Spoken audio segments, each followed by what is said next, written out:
मेरी 14 साल की दुल्हन मेरे बेड पर बैठी हुई थी। अभी उसके पीरियड्स होते 1 महीने ही हुआ था और उस लड़की की शादी कर दी गई थी। वह बहुत छोटी और मासूम थी। तो मैं करीब जाकर बेड पर बैठा और उसके होठों पर हाथ रखा तो वो उछलकर एकदम बेड के उस साइड में चली गई और मुझसे कहने लगी, ये क्या बदतमीजी है। मैंने तो सुना था पति शादी की रात दुल्हन को गिफ्ट देता है और लाइट बंद हो जाता है, फिर सुबह हो जाती है, लेकिन तुम यह सब मेरे साथ क्या कर रहे हो। तो मैंने कहा, असल खेल तो शादी की रात लाइट बंद होने के बाद होती है। मेरी यह बात सुनकर वह थोड़ा डर सी गई थी। अब मैं भी अपने जज्बात पर काबू रख पाना बहुत मुश्किल लग रहा था, इसीलिए जल्दी लाइट बंद कर दी और उसको बालों से खींचकर उसे अपने पास किया। फिर उसे पर अपना मेरी मर्जी के खिलाफ मेरे घर वालों ने मिलकर मेरी यह शादी करवाई थी।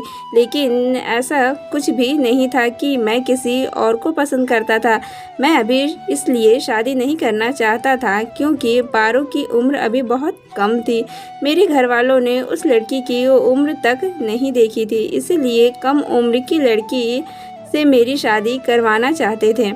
मैं इतनी कम उम्र की लड़की से शादी नहीं करना चाहता था, लेकिन घर वालों ने मेरी एक नहीं सुनी क्योंकि हम अपने माँ बाप के 2 ही बेटे थे और हम दोनों भाइयों की बचपन में ही शादी तय हो गई थी और हम राजस्थान के छोटे से गांव से संबंध रखते हैं। वहां पर यह आम बात थी, बड़े बुजुर्ग बचपन में ही शादी तय कर दिया करते थे।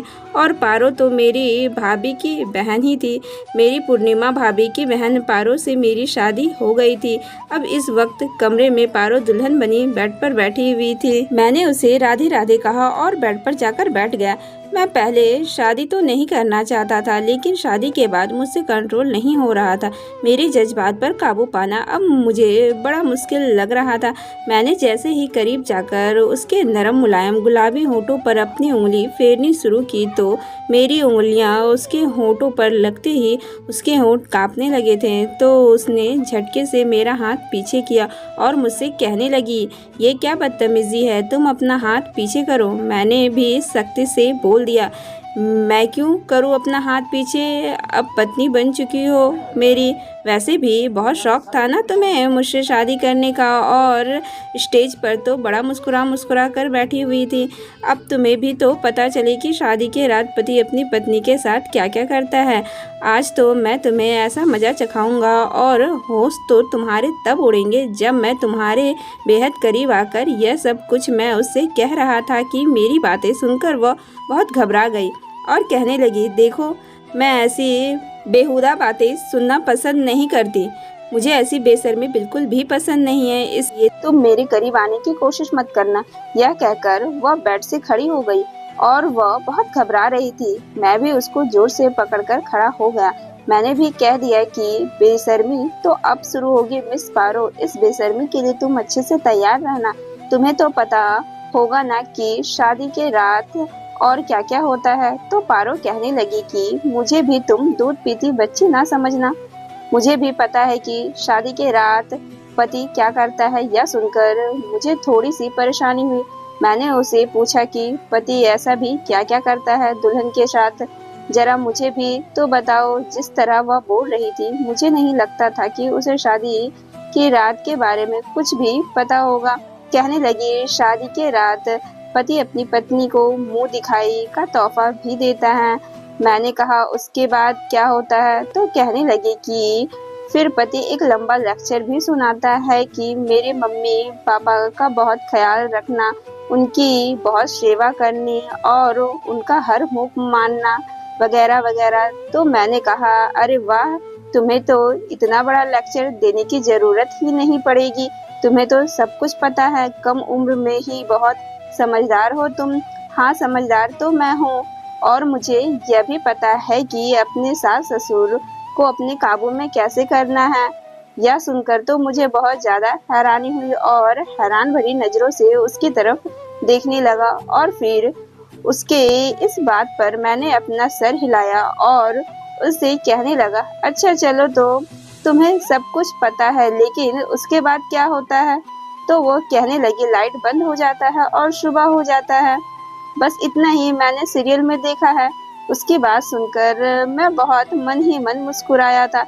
फिर मैं उसका हाथ पकड़कर अपने पास खींच लिया और उससे कहने लगा, असल खेल तो शादी के रात लाइट बंद होने के बाद शुरू होती है और मैं उसे और ज्यादा डराना चाहता था, इसलिए अपने सख्त हाथों से उसके पूरे जिस्म पर अपना हाथ घुमाने लगा। अपने जिस्म पर मेरा हाथ महसूस करके कुछ घबरा रही थी। वह मेरी बातें सुनकर हिचकिचाने लगी थी। फिर मैंने उसे कहा कि तुम अपना कपड़ा चेंज तो करो मेरी छोटी सी जान, फिर तुम्हें सब कुछ बताता हूँ। मैंने उसके गाल पे धीरे से चुटकी काटी और कहा, तो बहुत ज्यादा घबरा रही थी।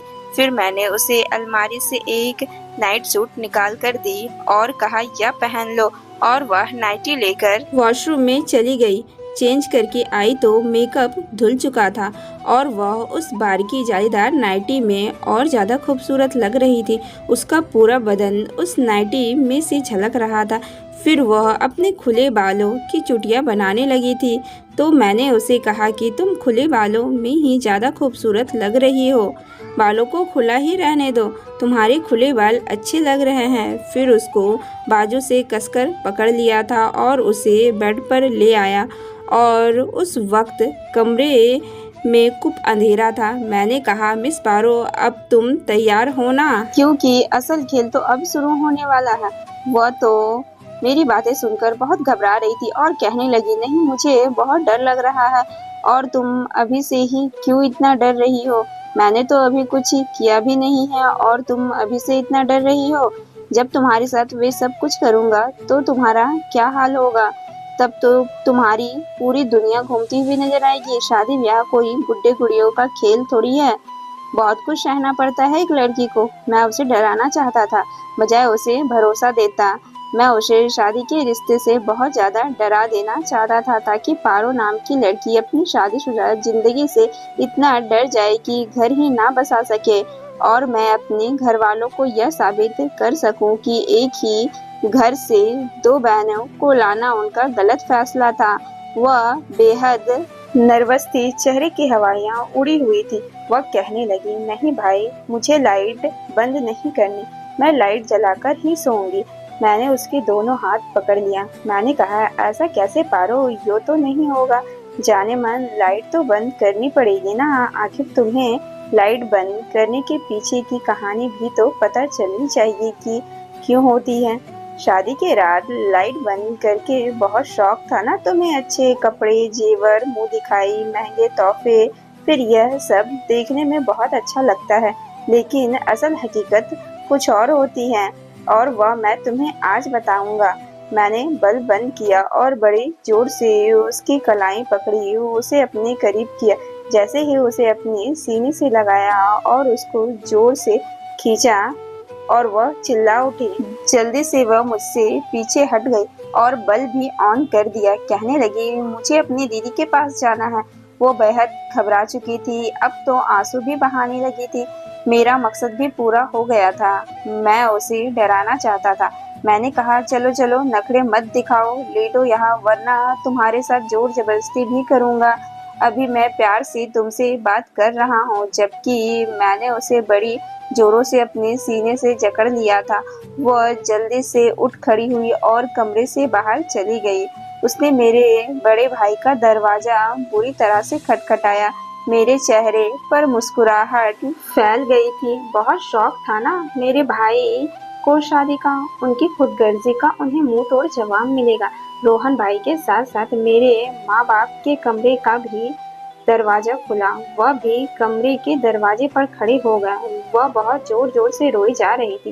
कहने लगी, दीदी, मुझे आपके साथ सोना है। और भाभी के सीने से लगकर बहुत जोर से रोई जा रही थी। कहने लगी, दीदी, मुझे आपके साथ ही सोना है। रोहन भाई का मुंह हैरानी से खुला रह गया। मेरी भाभी पारो के रोने से परेशान थी। कहने लगी, क्या हुआ है तुम्हें? पारो कहने लगी, मैं काशी के कमरे में नहीं सोऊंगी, मुझे आपके साथ ही सोना है। रोहन भाई बेहद परेशान नजर आ रहे थे। भाभी उससे वजह पूछने लगी, लेकिन वह क्या वजह बताती। उसने कुछ नहीं बताया। पारो तो भाभी के कमरे में चली गई और बेड पर जाकर बैठ गई। मेरी माँ कहने लगी, काशी, उसे क्या हुआ है? शादी के रस्मों पर तो वह बहुत खुश लग रही थी। मैंने कहा, बहुत शौक था ना आप लोगों को छोटी उम्र की लड़की से शादी करने का। अब देख लीजिए उसका बचपना। हाथ पकड़ा नहीं कि शोर मचाना शुरू कर दिया। संभालिए अब खुद उसे, यह कहकर मैं अपने कमरे में आकर बेड पर लेट गया और सुकून से गहरी सांस ली।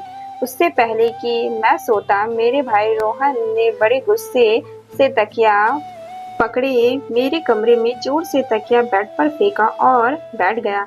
जब मैंने पलटकर उसके तरफ देखा, कहने लगा, हाथ हल्का नहीं रख सकते थे पत्नी पर। मैंने कहा कि मैंने बस हाथ पकड़ा था भाई, अब क्या हाथ भी ना पकड़ता? मुझे क्या पता था वह तमाशा खड़ा कर देगी। अब कहने लगे, मेरी रात काली हो गई तुम्हारी वजह से। मैंने कहा, मैंने क्या किया है? मेरी गलती क्या है? अरे जब 14 साल कि लड़की को दुल्हन बनाकर कमरे में भेजोगे तो यह सब कुछ तो होगा ही ना। एक पैसे की अकल नहीं है उस लड़की के अंदर। वह तो शादी बस इसलिए कर रही थी कि मुंह दिखाई में महंगे महंगे तोहफे मिलेंगे, नए नए कपड़े पहनूंगी। उसे थोड़ा बहुत भी नहीं मालूम था कि शादी क्या होती है। रात आपकी नहीं मेरी भी तो काली हो गई है, इसीलिए आप चुपचाप सो जाइए। यह कहकर मैं बल्ब ऑफ किया और सो गया। लेकिन भाई को तो शायद नींद नहीं आ रही थी। मेरा भाई करवटों पर करवट बदले जा रहा था। मैंने कहा, भाई सुकून से सो जाओ और मुझे भी सोने दो। कहने लगा, मुझे नींद नहीं आ रही है। बदतमीज कहीं का, पत्नी को कुछ वक्त ही दे देता, मेरी रात तो काली ना होती। मैंने दिल में कहा, आपके साथ तो ऐसा ही होना चाहिए। खुद तो शादी की है और मेरी भी करवा दी। मैं रोता रहा, कहता रहा, भाई मेरे लिए माँ से बात करो, मुझे अभी शादी नहीं करनी। लेकिन नहीं, अब मजा आ रहा है ना, जब पत्नी के बगैर शादी की रात गुजारनी पड़ेगी। बहुत अच्छा हुआ, यह शुरुआत है। देखिए तो सही उस नादान लड़की को मैं कितना डराता हूँ। रोज आकर आपके कमरे में ही सोएगी और आप यहाँ मेरे कमरे में। मैंने दिल में इरादा कर लिया ताकि अपने माँ बाप की उस बात को झुठला कर रख दूं कि एक घर से दो बहनें नहीं लानी चाहिए। और मेरे इस व्यवहार से अगली 7 पुश्तों तक कोई भी यह गलती नहीं करेगा। फिलहाल अगली सुबह पूर्णिमा भाभी और पारो दोनों ही कमरे से एक साथ बाहर आई थी। मम्मी नाश्ता बनाकर रख चुकी थी। मेरे भाई का मूड बड़ा खराब था, बार बार पूर्णिमा भाभी को देख रहे थे। वह बेचारी नजरें चुरा रही थी, जैसे कह रही हो कि मेरी क्या गलती है। पारो जब भी मुझे देखती तो मैं उसे घूरने लगता। वह जल्दी से मुझसे घबराकर नजरें नीचे कर ली। मैं चाहता था कि उसके दिल में अपना डर बैठा दूं कि वह मेरे कमरे ना आए और मेरे कमरे में आने की कोशिश ही ना करे। मैं तो अपने दिल में बहुत खुश हो रहा था और मुझे तसल्ली भी थी, अब यह लड़की मेरे कमरे नहीं आने वाली। पूरा दिन वह भाभी के कमरे में रही और मेरा भाई पूरा दिन आंगन में चले पैर की बिल्ली की तरह चक्कर पे चक्कर काट रहा था। 2 घड़ी उनको भी अपनी पत्नी के साथ नसीब नहीं हुआ, लेकिन मैं बड़ा खुश था और बड़े मजे से अपने कमरे में फिर रहा था। दिल किया तो दोस्तों में चला गया। 4 दिन के बाद इन दोनों बहनों का पग फेरा भी था। आज हम दोनों भाइयों की शादी का छठा दिन था और हमारे घर पर मेरे ससुराल वाले आए थे। आज रोहन भाई बड़े तैयार होकर बैठे थे। उन्हें देखकर मेरी हंसी ही नहीं रुक रही थी। पारो मेरे पास बैठी थी। मैंने उसका बाजू पकड़ा और जोर से दबा दिया और उसके कान के करीब जाकर कहा, अब तो तुम अपने मायके जा रही हो, लेकिन आओगी तो जाओगी कहाँ? इसी तरह कई दिन बीत गए। आज हम दोनों भाई अपने ससुराल अपनी अपनी पत्नियों को लाने गए थे। वापस आने पर फिर से मैंने पारो को डराया, आज क्या करोगी? कब तक बचोगी मुझसे? आना तो तुम्हें मेरे ही कमरे में है ना। और आज तो तुम वैसे भी बहुत प्यारी लग रही हो। आज तो मैं सही में तुम्हें कच्चा चबा जाऊंगा। लेकिन वह आज बिल्कुल चुपचाप गुमसुम सी बैठी हुई थी। आज उसकी चिलचिलाहट उस एक रात से खत्म हो चुकी थी। वह बार बार मेरे हाथ से अपना हाथ छुड़वाने की कोशिश कर रही थी। कुछ देर बाद मैंने उसका हाथ छोड़ दिया। अब हम घर पहुंच चुके थे और भाई ने भाभी को साफ साफ कह दिया था कि आज चाहे तुम्हारे कमरे का दरवाजा कोई भी पीटे या तोड़ दे, तुम दरवाज़ा नहीं खोलोगी। इसलिए वह पारो को समझा रही थी कि देखो इस तरह से नहीं करते, लेकिन वह अपनी दीदी के दोनों हाथ पकड़कर आंगन में बैठी हुई थी। वह कहने लगी मुझे नहीं जाना उसके कमरे में, मुझे उससे बहुत डर लगता है। भाभी उसे समझाने लगी कि ऐसा वैसा कुछ नहीं होता, वह तुमसे मोहब्बत करता है, तुम्हें कुछ भी नहीं कहेंगे। वह कहने लगी आपको नहीं पता उन्होंने मेरे साथ क्या कुछ किया है। भाभी उसे पर्दे पर्दे में सब कुछ समझा रही थी। अगर शादी के बंधन में पति पत्नी एक साथ होते हैं तो एक जिस्म और एक जान होते हैं। इसमें डरने की और कमरे से भागने की कोई बात नहीं होती। फिर भी पारो अपनी जिद पर अड़ी रही। मैं नहीं जाऊंगी, मुझे नहीं करनी कोई शादी वादी, मुझे पापा के घर भिजवा दीजिए, मैं वहाँ रह लूंगी। देखो यह सब अब तो नहीं हो सकता ना। देखो उस वक्त तो तुम्हें कोई ऐतराज नहीं था, तुमने कहा था ठीक है, तुम्हें शादी करने से कोई ऐतराज नहीं था। वह कहने लगी मुझे क्या पता था यह होती है शादी, मुझे नहीं पता, मैं नहीं जाऊंगी। काशी के कमरे में राहुल भाई अपने कमरे के दरवाजे के पास हाथ बांध खड़े भाभी को घूरे जा रहे थे और वह बार बार नजरें चुराकर पारो से अपना हाथ छुड़वाने की कोशिश कर रही थी। उसे समझा रही थी कि काशी तुम्हें कुछ नहीं कहेगा, कुछ तो अक्लमंदी दिखाओ, क्या बचपना है। पारो देखो इस तरह नहीं होता। लेकिन वह रोने लगी, कहने लगी नहीं दीदी प्लीज मुझे घर भिजवा दीजिए। उस वक्त मैं अपने कमरे में नहीं था, दरवाजा खुला हुआ था, लेकिन अंदर से ही सारा नजारा दिख रहा था। बड़ी मुश्किल से भाभी ने उसे समझा बुझाकर मेरे कमरे तक ले आई, लेकिन वह कमरे में नहीं आ रही थी। बाहर सोफे पर बैठी अपनी उंगलियां मुड़ी जा रही थी। वह बहुत घबराई हुई थी कि जैसे कमरे में आएगी तो उसकी जान निकल जाएगी। यह देखकर मैं बड़ा खुश हो रहा था और मुस्कुरा भी रहा था, लेकिन मैं यह नहीं जानता था कि वह इस तरह डर जाएगी। वह चुपचाप कमरे में आई, मुझसे बात किए बगैर उसने अलमारी खोली। उसने कमरे का दरवाजा तक बंद नहीं किया। अलमारी में से उसने अपना एक कपड़ा निकाली और वॉशरूम में चली गई। मैं उसकी एक एक हरकत को नोट कर रहा था। वह बाहर आई तो बिल्कुल शांति में थी, फिर धीरे से अपना तकिया उठाया और चादर उठाया बाहर जाने लगी। मैंने कहा तुम कहाँ जा रही हो? कहने लगी मैं बाहर आंगन में सोऊंगी, मुझे आपके साथ नहीं सोना। मैंने कहा मर्जी है तुम्हारी। अच्छा यह लाइट बंद कर दो और दरवाजा बंद करके जाना, ठीक है? वह जल्दी से मान गई। यहाँ तक तो सब कुछ ठीक ठाक था। वह मुझसे कुछ भी नहीं कहती। ज्यादातर वक्त उसका भाभी के साथ ही बीता था या फिर मेरी मम्मी के साथ। वह उनके साथ बैठी रहती, गप्पे शप्पे मारती रहती, हंसती रहती। लेकिन जैसे ही मैं ऑफिस से आता, मुझे देखकर उसे जैसे सांप सूंघ जाता। शायद भाभी ने तो किचन संभाल लिया था, लेकिन वह महारानी किचन का कोई काम नहीं करती थी। बस उसका एक ही काम था, मेरी माँ के साथ बैठकर बातें करना, हंसना और जोक सुनाना। पापा भी उसकी कंपनी में बड़े खुश रहते थे। जब सब सो जाते तो वह आंगन के सोफे पर आराम से जाकर सो जाती और फिर सुबह सबके उठने से पहले मेरे कमरे में आकर तकिया फेंक देती, लेकिन कमरे के अंदर नहीं आती थी। इसी तरह महीना भर बीत गया। पापा ने कहा सबसे पहले हनीमून पर रोहन और पूर्णिमा जाएंगे, जब वह वापस आएंगे फिर काशी और पारो को भेज देंगे। भाई और भाभी तो बहुत खुश थे, लेकिन पारो बड़ी उदास थी। वह कहने लगी दीदी आप अभी क्यों जा रही हैं? मुझे भी अपने साथ ले जाइए, मैं भी आप लोगों के साथ ही घूमकर आ जाऊंगी, मुझे काशी के साथ नहीं जाना। पूर्णिमा भाभी उसे समझाते हुए जा चुकी थी। अब यह हुआ था कि वह रोहन भाई के कमरे में जाकर सो जाती थी, लेकिन मुझे कुछ होने लगा था।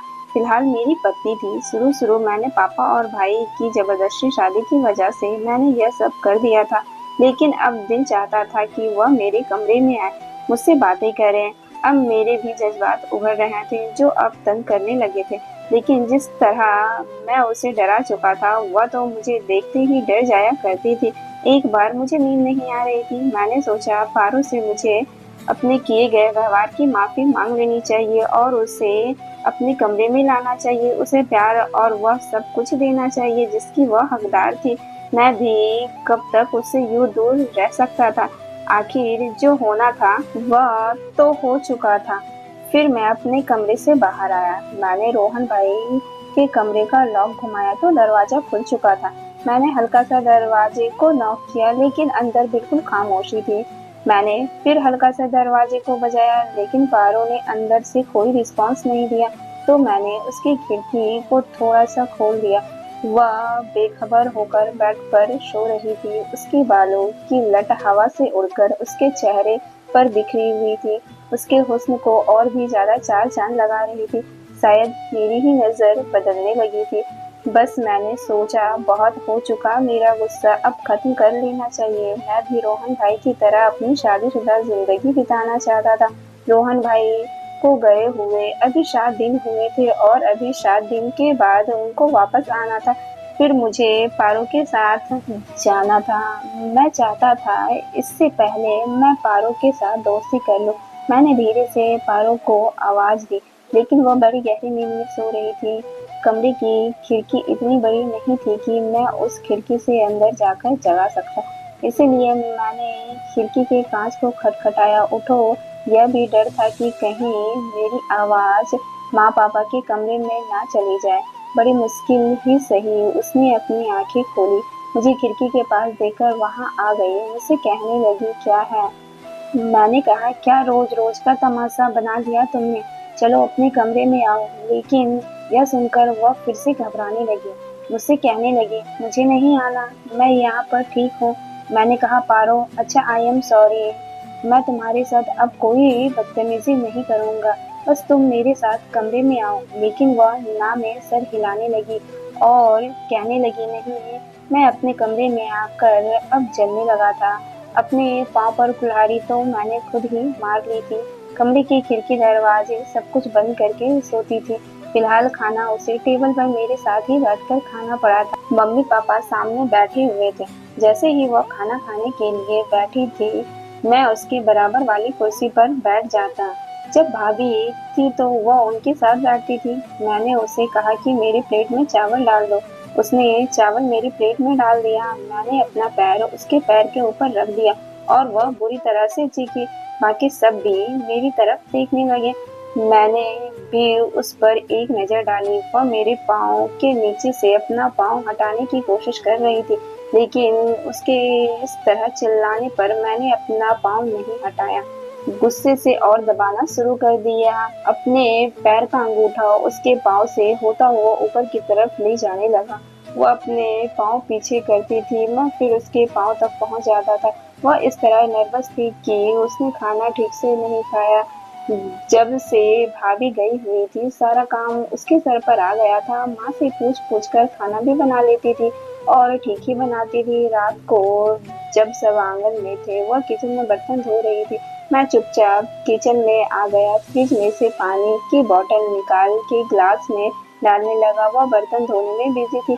पानी पीने के बाद मैं उसके बिल्कुल पीछे जाकर खड़ा हो गया और पीछे से उसे अपने बाहों में भर लिया। वह बुरी तरह से डरती हुई पीछे हटी। मैंने उसका मुंह अपने हाथों से दबा लिया था और अपनी बाहों में जकड़ लिया था। वह बुरी तरह से उछल रही थी, पीछे पलटकर देखने की कोशिश कर रही थी, पर मैं उसके कंधे पर अपना सर रख चुका था। मैंने कहा, मुझसे इतना भागती क्यों हो? पति हूँ तुम्हारा। कहने लगी, काशी, मुझे छोड़ो प्लीज। मैंने कहा, शराफत से आज मेरे कमरे में आ जाना। वैसे भी कल भाभी और भाई वापस आ रहे हैं। फिर तो तुम्हें मेरे साथ ही हनीमून पर जाना पड़ेगा। फिर वहाँ क्या करोगे? पारो, अगर आज तुम मेरे कमरे में नहीं आई तो कल तो तुम्हें आना ही पड़ेगा।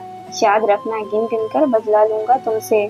पता नहीं क्यों मैं हमेशा उसे इस तरह अकड़ कर बात क्यों करता था। मेरा यह कहना था कि वह चिल्लाने लगी। मैंने जल्दी से उसे छोड़ दिया। मम्मी पापा दोनों किचन में आ गए। कहने लगे, क्या हुआ? तो कहने लगी, कॉकरोच है। माँ कहने लगी, कहाँ है? कहने लगी, अभी शेल्फ पर था, पता नहीं कहाँ गया। मैं समझ गया मुझसे पीछा छुड़वाने के लिए उसने यह सब कुछ किया था। मैं गुस्से से अपने कमरे में चला गया। अगले दिन भाभी और भाई आ गए थे। अब तो हमारी शादी को 2 महीने बीत चुके थे लेकिन मिस पारो थी कि मेरे काबू में नहीं आ रही थी। सबके सोने के बाद वे आंगन में तकिया रखकर लेट जाती थी। तभी मैं कमरे से बाहर आया, उसकी कलाई पकड़ी। मैंने कहा, शराफत से कमरे में चलो। कहने लगी, मुझे नहीं जाना। अगर आपने जबरदस्ती की तो मैं चिल्लाना शुरू कर दूंगी। मैंने कहा, ठीक है, शौक से चिल्लाओ। यह कहकर मैंने उसके मुंह पर हाथ रख दिया था और जबरदस्ती उसे कमरे में ले आया और लाइट बंद कर दी।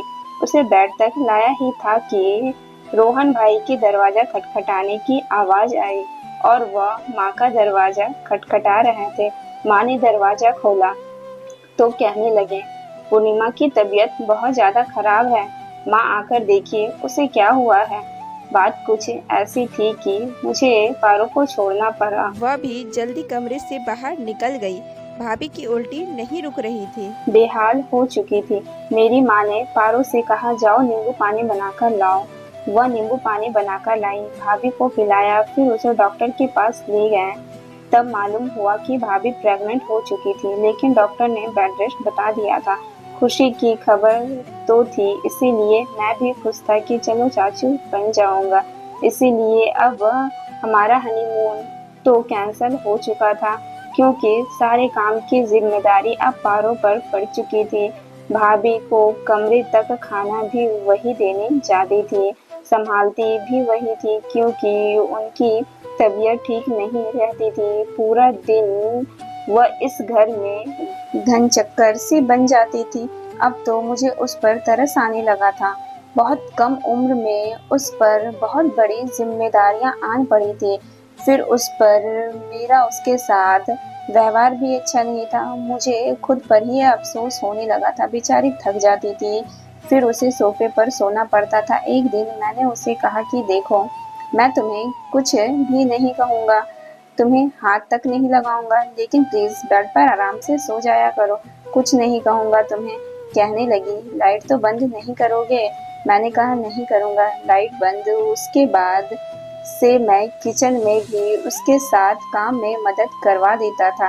एक दिन मैंने उसे कहा, पारो मुझसे दोस्ती करोगे? कहने लगी, नहीं, मुझे आपसे दोस्ती नहीं करनी, आप अच्छे इंसान नहीं हैं। मैंने कहा, क्यों? मैं क्यों अच्छा इंसान नहीं हूँ?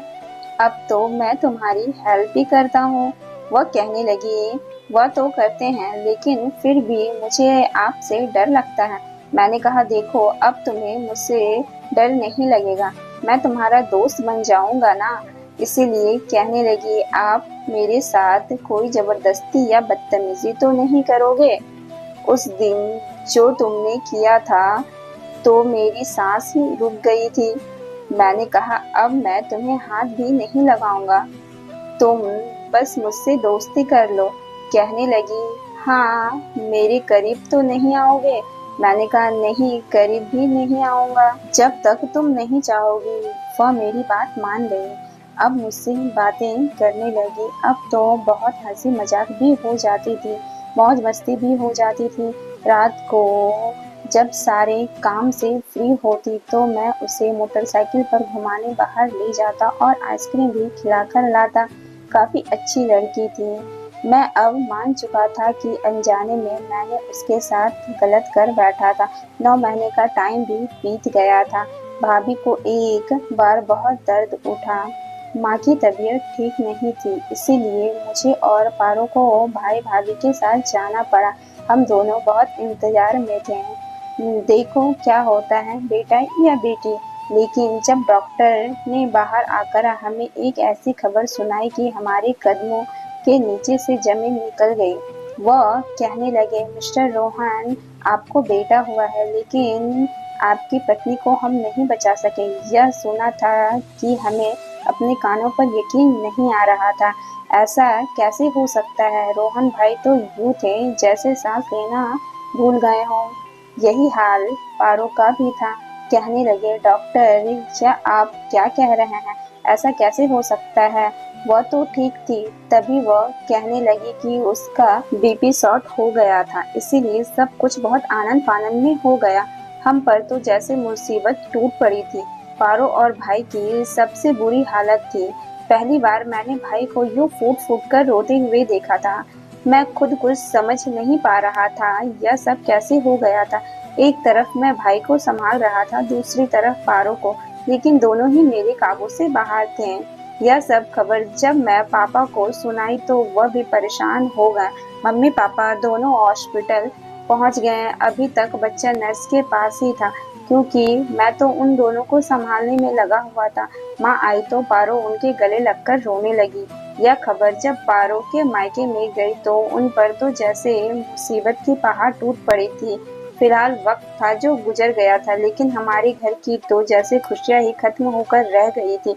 उस मासूम बच्चे को पारो संभालने लगी थी। वो चुप चुप सी हो गई थी। उसका सारा बचपन पहले की तरह हंसना बोलना जैसे खत्म सा हो गया था। मेरा भाई भी बिल्कुल चुप रहने लगा था। उनसे बात करो तो लगता था अभी रो पड़ेगा। एक मैं था जो भाई को तसल्ली देता था। 2 महीने बीत गए थे। मुझे लगता था जैसे पारो अपनी उम्र से काफी बड़ी हो चुकी है। रात को जब वह थकी हारी आकर बेड पर बैठती तो बिट्टू रोने लगता। रोहन भाई का बेटा था, वह उसे चुप करवाने लगती। अब तो मुझे उस पर तरस आने लगा था। मैंने कहा ऐसा करो, उसे मुझे दे दो, तुम सो जाओ, थोड़ी देर आराम कर लो। उसकी आंखें नींद से भरी रहती। कहने लगी बिट्टू आपसे चुप नहीं रहेगा, मेरे पास ही ज्यादा रहता है। मैंने कहा मैं उसको पकड़ लूंगा। इसी तरह 1 साल का वक्त भी बीत गया और मैं पारो के लिए तरसता रहता था। लेकिन पारो की तो घर से फुर्सत ही नहीं मिलती थी। वो अकेली घर को संभाल रही थी। ऐसे में पारो के मायके में एक और मुसीबत आन पड़ी थी। पारो का बड़ा बहनोई जो कि एक कार हादसे में उसकी मौत हो गई थी, वह सभी वहां पर चले गए और रोने पीटने लगे। एक ही साल में पारो के मायके में दो दो मौत हुई थी और यह किसी को बर्दाश्त नहीं हो रहा था। बहुत जल्द उसकी बड़ी बहन को उसके ससुराल वाले ने उसको मायके भेज दिया और कहा कि हम इसका खर्चा नहीं उठा पाएंगे। इसी तरह मेरे घर वाले और पारो के घर वाले एक साथ इकट्ठे हुए और रोहन भाई की शादी पारो के विधवा बहन से करवा दी गई।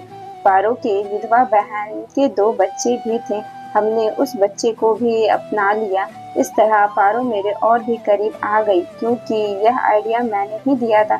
अब वह मुझसे प्यार भरी बातें भी करने लगी थी और मेरे करीब भी आने लगी थी। अब बहुत समझदार हो गई थी और मेरे जज्बातों को भी समझने लगी थी और वह भी मुझसे प्यार भरी बातें करने लगी थी। इस तरह हम दोनों का एक दिन मिलन हुआ और इस तरह हम 2 जिस्म एक जान हो गए। 6 महीने के बाद ही पारो भी प्रेग्नेंट हो गई। पारो की बहन बहुत अच्छी थी। रोहन भाई उसको बहुत खुश रखते थे और उसके दोनों बच्चे को भी बाप का नाम देकर बड़ा कर रहे थे। इधर बिट्टू भी बड़ा हो रहा था। इस तरह हमारा हंसता खेलता परिवार फिर से एक बार मुस्कुरा उठा था। 9 महीने बाद पारो ने एक प्यारी सी बेटी को जन्म दिया जिससे मेरी खुशियों में 4 चांद लग गई थी। मेरी यह कहानी आप लोगों को कैसी लगी? क्या मैंने पारो के साथ शुरू में जो किया था वह ठीक था? मैं कहा 2 बहनों के एक घर में आने से नाराज था। उस हादसे के बाद तो हमें तीनों बहनों को इस घर में लाना पड़ा। मैं इस मामले में गलत था या सही? आप लोग कमेंट कर जरूर बताएं। तो दोस्तों यह थी आज की कहानी। आपको कहानी कैसी लगी हमें कमेंट कर बताएं और वीडियो पसंद आई हो तो लाइक करें, शेयर करें और ऐसी ही इंटरेस्टिंग कहानी सुनने के लिए हमारे चैनल मिस पूजा स्टोरी को जरूर से सब्सक्राइब करें। धन्यवाद। तो मिलते हैं नेक्स्ट कहानी में।